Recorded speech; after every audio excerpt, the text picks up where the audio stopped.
nga Gjergj Zefi. Gjatë përpjekjes 6 mujore tashmë kundër qeverisë, me një strategji përplasjeje, në radhët e opozitës u përhap lajmi se Edi Rama i ka ditët e numëruara. Lëvizja nisi si një skenar i artuar tipikisht me plan konspirativ. Vizita e Gazmend Bardhit në SBA, ku takoi kongresmen dhe një asistente të prokurorisë së përgjithshme amerikane, u pasua nga ideja se SPAK do të niste rrethimin e Edi Ramës. Kjo gjë ndodhi realisht, pasi që nga fillimi i vjeshtës, prokuroria e posaçme ka hyrë në kryeministri, ku siç e tregoi vetë Edi Rama, ka pasur edhe përplasje mes oficerëve të Byros Kombëtare të Hetimit dhe gardistëve të kryeministrit. Megjithatë, pas zgjedhjes së kreut të ri të SPAK, situata, edhe pse vijon me hetimet e nisura, nuk ka më ato ofensiva akute si në nëntor. Këto ditë, sidomos pas ftesës së Trump ndaj Edi Ramës, vizitës së vajzës së tij Ivanka në Vlorë dhe Tiranë në shoqërinë e kryeministrit, si dhe vizitës në Izrael, loja ka ndryshuar disi. Në mjesdiset e opozitës janë hapur zëra se Edi Rama do të largohet, duke marrë një detyrë ndërkombëtare,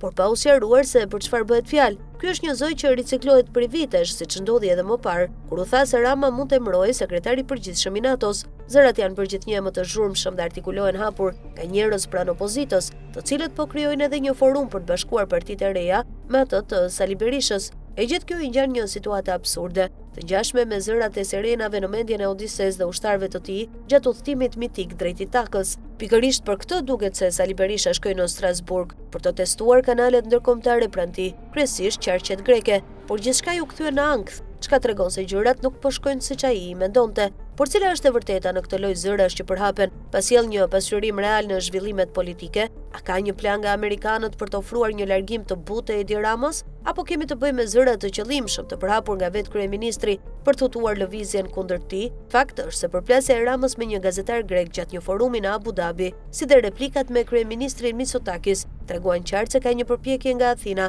për të shfrytzuar kanalet e rëndësishme që ka në vend. Ndërkaq, lëvizjet e nisura brenda opozitës për mobilizim dhe përgatitje për një ndryshim të mundshëm, duken se vinë si pjesë e një aksioni që, sipas gjasave, është i orientuar nga lart. Me fjalë të tjera, a kemi të bëjmë me reaktivizimin e një plani të vjetër për të orientuar një lider të ri të opozitës nga jashtë, ku qarqe pranë Athinës ofrojnë emrin e një intelektuali që jeton në SBA dhe ka lidhje me kishën ortodokse? Të gjithë këta zëra, megjithatë, pa një lëvizje reale politike nga opozita për të hartuar një agjendë dhe një formësim serioz kundër mazhorancës, në fund të fundit i shërbejnë Edi Ramës. Ai shpesh i ka përdorur këto metoda për të vënë në gjumë ose me gjepsor opozitarët, me ëndra për marrjen e Ramës me helikopter, apo skenar të tjerë që ngjajnë me filma fantastiko-shkencor.